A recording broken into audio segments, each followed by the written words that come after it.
The check engine light is on. The ECM is reporting to the driver that a crime has been committed. Do you have the investigative skills necessary to find the culprit the first time?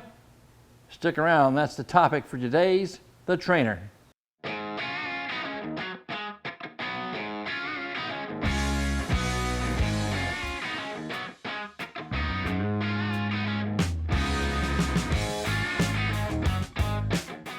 This edition of The Trainer is brought to you by Autel. See all of the diagnostic tools offered by visiting www.autel.com. Diagnosing the cause of an illuminated mill, or more commonly known as the check engine light, is kind of similar to how investigators go about solving a crime. It all starts by someone reporting the crime. This could be our customer or the engine control module. One makes a phone call, the other turns on the check engine light. And then the investigation begins. It's assigned to a detective. That's us. In the case of a criminal investigation, detectives are taught that there are two elements to consider: the investigative tasks and investigative thinking. The same is true for us. Investigative tasks relate to identifying physical evidence, gathering information, evidence collection, evidence protection, witness interviewing, and suspect interviewing and interrogation. The same is true when we're trying to track down the cause of any drivability concern. And both are task-oriented, easy to do, but both are essential tasks that must be learned and practiced in order to ensure that the maximum amount of information possible, accurate information, is fed into the investigative thinking process. And this is where many of us take a wrong turn. Investigative thinking is very similar to our own diagnostic thinking process. It's all about analyzing the evidence, coming up with some theories of what's happened and who might be responsible, and ultimately identifying, arresting, and convicting the criminal responsible. For us, it's all about analyzing the data, coming up with specific tests to narrow down the pool of possible causes until ultimately we have the one and only cause for our customer's concern. Imagine detectives picking up people at random and charging them with the crime. They force the facts to fit that suspect, even ignore all the evidence to the contrary, because it was rumored that he or she was the criminal. But the crime spree continues. The police continue to make arrests, getting convictions, but the crime spree just keeps getting worse. How would that make you feel about your local law enforcement agency? You wouldn't trust them very much, would you? And you might even get a little apprehensive if they came knocking at your door. Unfortunately, many in our industry do just that, and it goes by many names: shotgunning a part, firing the parts cannon, looking for a silver bullet, all ultimately with a similar result: the making of an unvalidated repair that typically does not correct the problem. It's an expensive way to troubleshoot the problem for the consumer and for the technician. Why not just professionally diagnose the problem and correct it right the first time? Our process, that is, our investigative tasks, have never been easier. The information available to us is extensive, and the diagnostic tools at our disposal have never been better. Before we grab our scan tool, though, either ourselves or our service writer should have interviewed the witness to the crime, that is, the customer. What can they tell us about the circumstances under which the problem occurred? Was the vehicle doing anything strange prior to this concern becoming apparent to them? Is there a way that we can duplicate that crime to see it for ourselves? These are all some of the questions that we'd like to know before we really dive in. Now, a quick word about intermittent problems. In my opinion, there's no such thing. Intermittents are only conditions that we just haven't figured out what conditions had to be in place to create that problem. Once we can duplicate those conditions, we can duplicate the concern whenever we want to. Hey, I'm not saying that it's an easy thing to do. It's going to take perseverance and the honing of your investigative thinking skills. Once I've had a chance to review with the customer or the service writer some of the concerns, what the customer might have been experienced, well, now it's time to go talk to the real witness, and that's the engine control module. He is, after all, the one who's keeping an eye on all these different systems, and he is, after all, the one turning on the check engine light. And he is, after all, the one I have to satisfy if I expect to keep that check engine light off. So let's start with global OBD2. Now, I tell you why I like to go global OBD2. There's a number of reasons for it. One is that it doesn't matter what the nameplate is on the vehicle. It has to be certified to OBD2 standards, which means I can use any qualified global OBD2 scan tool to do anything diagnostically related to the check engine light. The check engine light, after all, is the ECM's domain, and the ECM is primarily in charge of emissions. So since this falls under the emission guidelines under CARB and EPA, we have to have this access. Of course, one of the first things that people like to do is go into what's called mode 3. That's the active DTCs, whatever might have turned the check engine light on. So let's check that first.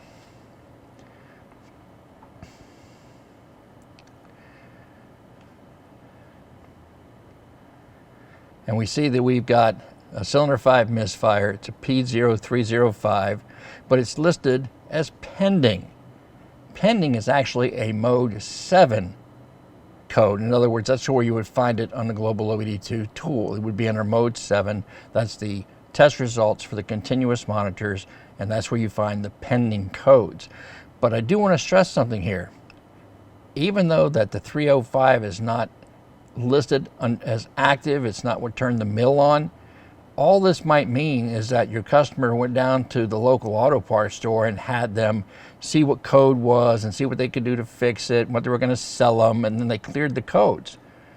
So this may be the first trip of a second trip reoccurrence. So don't let that alone think that you're not on the right track. Okay, so that's mode 7. Will we have any freeze frames stored? Maybe, maybe not, depending on the manufacturer. I personally have never seen mode 7 stored or pending code store any freeze frame, but let's see. This is, after all, a 2021 Dodge Charger that we're working on. And we see that we do have some information in there. PO305, that's still there, gives us some good data there. I like to look at fuel trims when it comes to helping to diagnose a problem, and here's a great example of that. Let me just start first of all by talking about the freeze frame in general. If you had a photographer at the scene of the crime, the moment the crime occurred, and they took pictures of everything that went on just before, during, and just after, what evidence would that be for law enforcement? What would that be? What would that mean to the investigator? Well, that's what freeze frame is. It is your snapshot into what was happening at the time that the fault occurred. And it's really a big deal when it comes to dealing with misfires, fuel trims, and the comprehensive component monitors, because these are all monitored continuously under a variety of load and RPM conditions. And it's very helpful to know what they were to help us duplicate the problem if need be.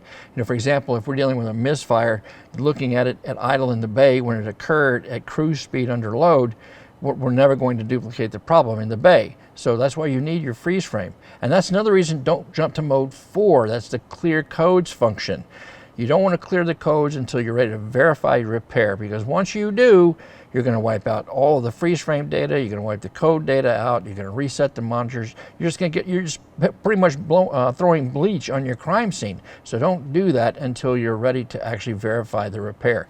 If for some reason you're going to, for example, if there's a laundry list of codes in there, you want to see what's still active, either take a screenshot on the tool, take a picture of it with your phone, whatever you have to do to make sure you keep that data. So let's just kind of look here. We know we're dealing with a 305 misfire code. And notice the difference here in the fuel trims between bank 1 and bank 2. Bank 1, pretty normal. Bank 2 is correcting for a slightly rich condition. So what is that giving an idea of? Does that point to any clues as to what might be causing or the source of the ignition problem? Is it ignition related? Is it spark related? Is it mechanical? Is it compression related? Or is it fuel related? You know, a misfire can be caused by any of those three. So again, as an investigator, I'm looking at the evidence and I'm considering, what does that mean? What does that tell me about what happens or what happened to cause that problem to occur? And in my mind, because these are correcting for a rich condition but not a huge amount of correction, I'm looking at ignition. Well, Pete, why do you say that? Well, because there's a source of hydrocarbons, gas, in that misfiring cylinder that's not being burned. It's passing through the exhaust. It's still going to react in that heat of that exhaust. So by the time it gets to the oxygen sensor, the oxygen sensor is going to look at it pretty much as it's pretty good shape, maybe just a small correction, which you see it doing here. The other side of the coin is, if there was no fuel getting in, then we'd have an awful lot of oxygen there. We would have a really lean condition showing up. And that is not going to go unnoticed. All that oxygen passing by is not going to go unnoticed because it's got nothing to react with. So that's just a little tip. Now I'm focusing either mechanical or ignition, mainly on the ignition side and what I'm looking at here. And we have some other indications here. We've got intake manifold absolute pressure. RPM tells us it was idling. It wasn't moving anywhere when the misfire occurred. Intake air temperature, hot day here, 107 degrees Fahrenheit. What else do we have here? Barometric pressure, we're kind of at sea level. Absolute load, low. So we're looking at a pretty no load, idle. I want to see what the temperature was. I don't see the ECT, or did I miss it? Engine coolant temperature 167 degrees, so it's not quite reached operating temperature quite yet. So that's some of the things you want to look for in the freeze frame. This is mode 2 on the global OBD2 if you have it listed on your scan tool. All right, so we will go back to the main screen. We talked about mode 4. That's where we clear the codes. Live data, that's mode 1. That's also the readiness monitor status. What's a beauty about the late model car is really anything that's controller area network enabled. That's like, what, 2008 on. So it's the majority of cars that you're working on have that. You've got so many data PIDs in here to select from to help you with your diagnosis. It's just crazy compared to what it was in OBD1 days and the beginning of OBD2 back in around 96. So you've got a laundry list of PIDs that you can choose from. And because you have so many, you may want to make sure that when you're doing your diagnosis and you're looking at these different points of data, that you select only the ones that are going to help you narrow down the cause of the problem that you are trying to diagnose. For example, if I'm not dealing with an evap code, I really don't care what the evaporative purge was. If I'm not dealing with, maybe if I'm dealing with a fuel trim issue, I may, but when I'm dealing with a misfire, not so much. So it depends on what you're looking at and what you're trying to diagnose. For example, like cats, it gives me a good range of temperature, 1232 degrees Fahrenheit. That's pretty warm, pretty good. So all of these things you want to consider when you're doing through your list and what you're going to choose. Now, this is a nice feature in this tool. One of the modes is mode 6. Mode 6 is a really neat place to go looking for information. Mode 6 is a collection of all the individual tests that the ECM performs when it's keeping up and monitoring all the different systems it's responsible for. And it's going to be broken down by monitor. So there'll be oxygen sensor monitor, catalyst monitor, fuel, misfire, all of these different monitors, which you can see over here on the left. And they're all going to have a similar format. This is laid out very, very nice. I like the way this is. It's giving me the test ID, MID and TID. That's what these numbers are. And these are hexadecimal numbers. They don't mean anything to you, but you can look it up. A lot of aftermarket service information has this information available. And of course, the OE has it as well. Many of them offer that data or that information at no cost. But it gives you a lot of numbers, data here to look at. But what I really want you to focus on here is we have a minimum, a maximum, and then a test value. Sometimes there'll be both, as you can see here. Sometimes it will be one or the other. and the test value is what that last test result was. And think of these tests as kind of like the weekly quizzes you got in school. These are the tests that they're constantly being performed to keep an eye on the systems. And if it sees something a little out of whack, it's going to throw it up into pending. That's the quarterly exam. And then if it keeps on failing, then the final exam, that's the mode 3. That's when it's going to turn the check engine light on.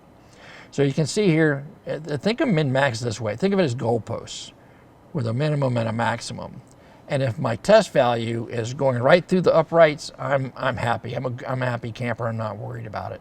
If it's leaning one way or the other, getting really close, well, that's telling me that that may not have failed this go round, but it's kind of heading in that direction.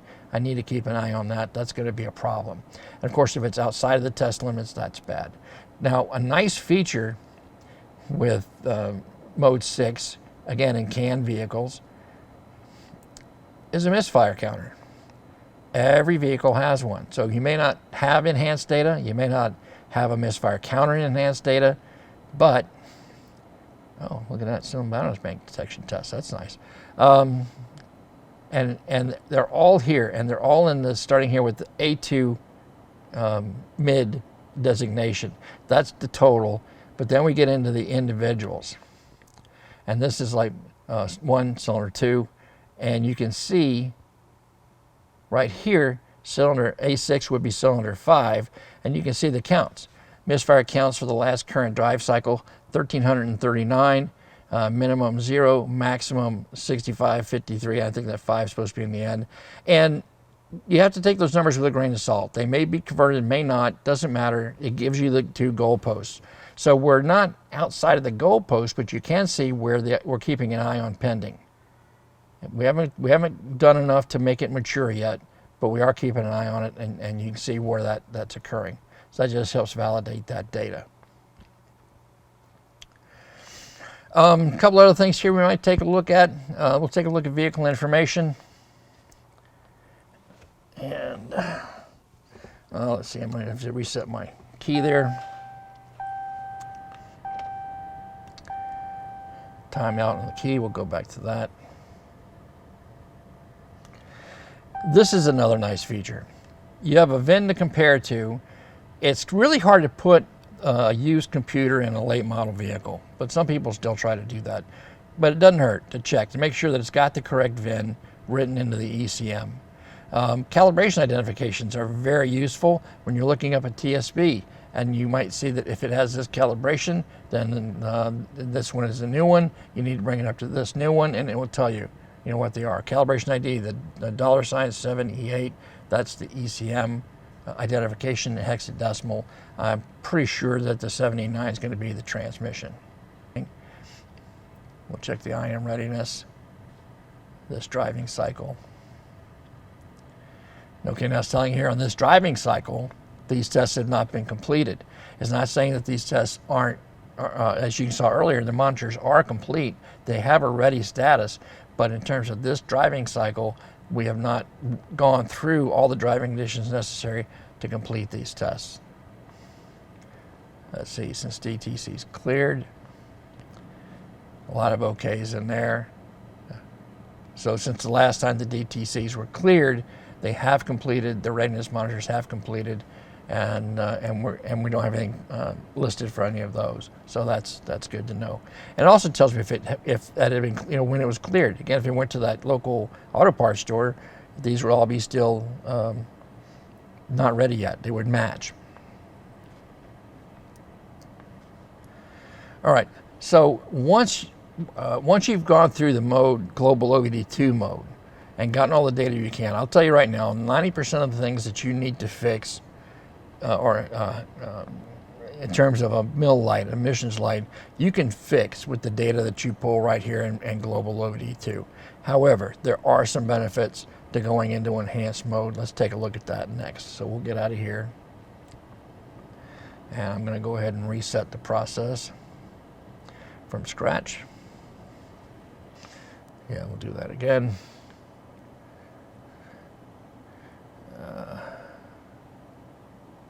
And let's see, we'll make that 5666, 90, whatever.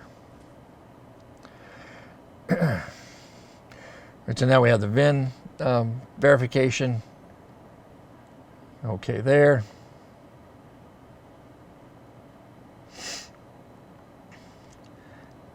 And information is correct.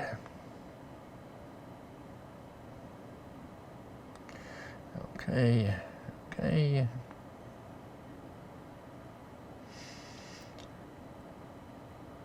And if you have any questions about that before, that's part of the secure gateway module access that you have with FCA, Fiat, Chrysler products, now what Stellantis. There is a way to get your wireless scan tool registered so you can get access to everything on the network. I'm not too concerned about that right here. I'm really looking at powertrain, mill-related concerns. So let's see what happens before we worry about any of that.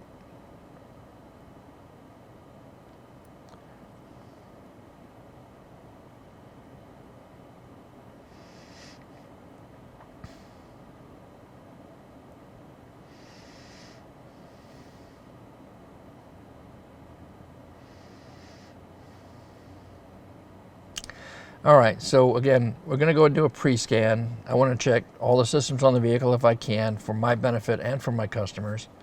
So I'll go ahead and put that in. It will make something up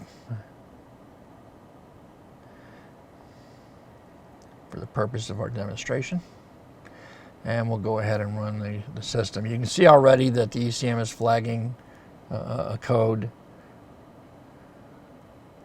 So it's turned orange for us. While we're looking at it, the other thing I like to point out is you can see that the modules, it's in a topology format, and you can see, no, I don't want any photos, there's like different colors here where they connect, and it tells you what the different networks are and what modules are on those networks. That can be very helpful.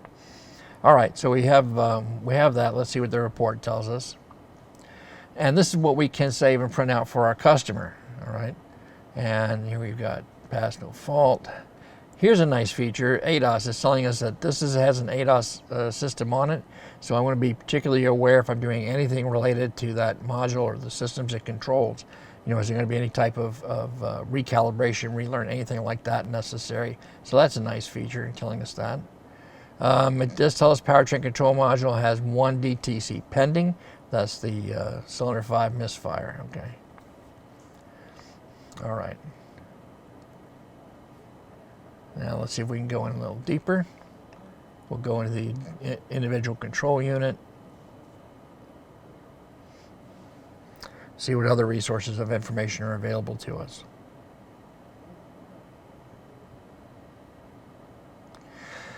Bunch of stuff here, huh? Again, we have trouble codes, active test, freeze frame. So it's kind of a mixture there of enhanced and OBD2, it looks like. So let's see what it says here in enhanced. Again, pending misfire. We'll get out of that. ECU information, live data, freeze frame. Let's take a look at that. And this is nice because we have several to look at in the enhanced mode. This can help us paint a clear picture of the circumstances. You know, did it occur? Because only with the one, we were told it was still not quite operating temperature at idle, not moving. But is that the only time? Did it happen any other time? These may help us determine that. So that's good information to have. Event data, that's interesting. Let's see what that says. Not supported, so we don't have to worry about that one. Misfire data, that's kind of nice. Let's see what that is. Hey, look. This is actually, it's worded a little bit differently, but it's telling us that this is the FTP Federal Test Protocol misfire counter for the cylinders. And this is essentially the mode 6 information. All right. And very interesting there. When you're in this window, look at some of the other stuff that's there. For example, what do we have available as an active test? Well, quite a bit there. I can manually control the fuel injectors, fuel pump relay. What else we got?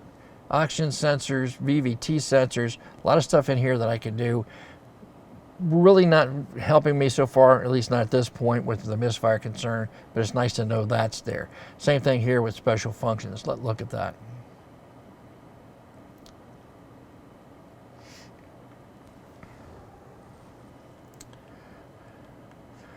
All right, here's something very interesting. Cam crank relearn. You know, a lot of times when you make a repair, whether it's a misfire or replacing a sensor on these newer vehicles, you have to do that. You have to do a cam crank relearn. So we're not going to do it, but let's just see what it's telling us. It says use this function anytime a repair is made that needs the cam and crank relationship to be relearned. So that's very, very important to remember. If you don't do that, then your repair is not going to be complete. Let's see, we have exhaust and intake phaser cleaning. So if I had a VVT issue, that might be something I might want to try in order to correct that customer concern. And then we have a few other in here. There's some other ones that you're going to see in some vehicles. I've seen oxygen sensor relearns, individual cam sensor and crank sensor relearns. Make sure you check all of these out, just at least for the information that you're going to get. One more to check. Let's try system test, see what that's holding for us. We've got a vacuum pump test, force monitor test, oxygen system heater test. So we've got some different tests in here. Really nothing, again, at this point that's going to help me with the further diagnosis. But at this point, boy, I sure have a lot of information that I can apply to diagnosing this 305.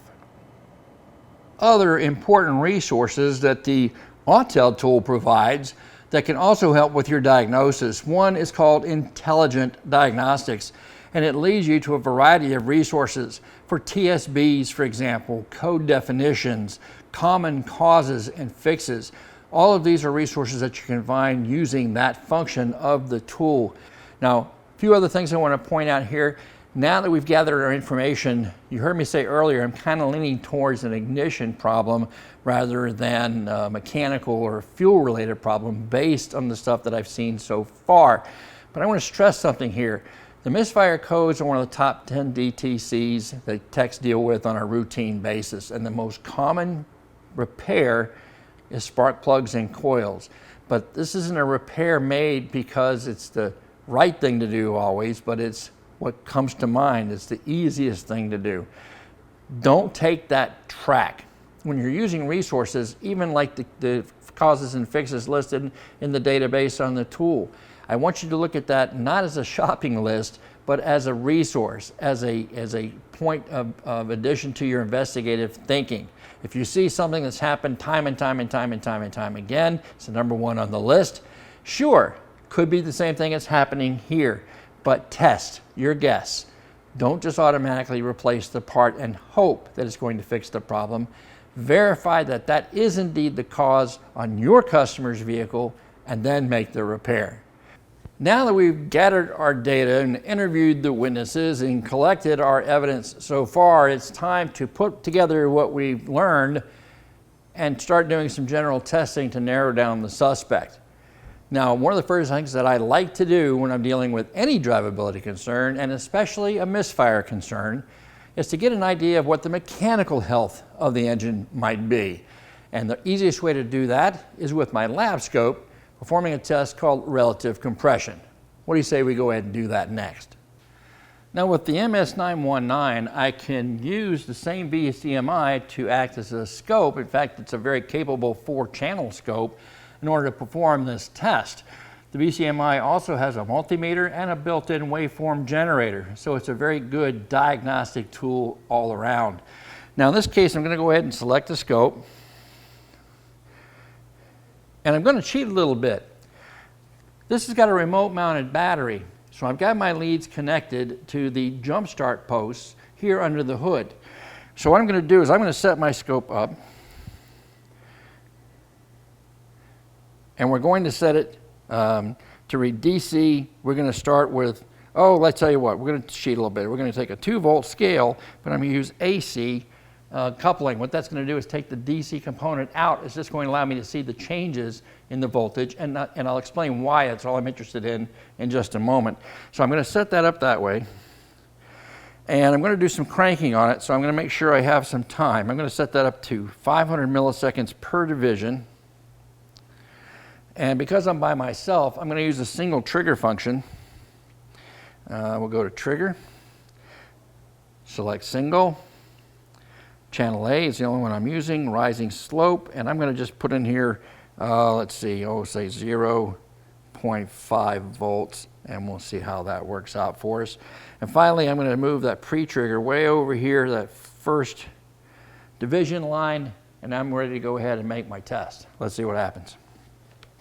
Now let's see if we can take the pattern that we captured and clean it up a little bit, get some diagnostic information out of it. The first thing I'm going to do is I'm going to apply a low-pass filter to take some of the noise out on channel 1, and that cleaned it up quite a bit. So now we're looking at a pattern that many of you have seen before, maybe as a starter current draw, and in that case, in relative compression, we're focused on the peaks. Remember, that was draw, so the drop in the battery voltage is the opposite of that. As the current demand goes up, that voltage is going to drop down at the battery. So I'm actually looking at the bottom is my focus when I do it with the battery voltage alone. A little easier to see if we looked at it like we usually do, turn the other way around. So we'll just come up here to probe settings. We'll invert the pattern. And now we see something a little more used to. In this case, they all are relatively uniform. It's a relative test, granted. Could still be a mechanical issue, but at this point, I'm thinking not so much. I'm going to move on and do a general test next on the ignition system. Performing the relative compression test has helped eliminate a number of suspects right off the bat. So the next thing we're going to look at is either fuel or ignition related. Now remember what we saw, the short-term and long-term fuel trims between banks? Well, that's an indication in my mind that it's ignition related and not fuel. So I want to test that system next. And while I certainly could have done it with my scope while it was connected, a tool that probably every technician out there has or can access easily is a very simple ignition tester like this one. The tool's testing principle is simplicity itself. We know that a spark plug gap in the cylinder is under a lot of pressure. So while it may jump the gap just fine outside the cylinder, it may not be doing it inside. This allows me to create an artificially large gap to stress that coil and see what energy it's able to produce. In this case, that's fine. Now we're going to go ahead and replace the spark plug. The final cure, nothing more than a simple spark plug, is the cause of this P0305. But I want you to think about how we determined that. We followed an investigative process. We gathered information. We interviewed the ECM to get as much data as we could. And among that data, we were able to generate some theories, think of some possibilities of what would cause the misfire, and then we performed some general tests to narrow it down, ultimately, to the criminal that caused the problem. You can do the same. You just need to work and practice your investigative tasks and thinking skills.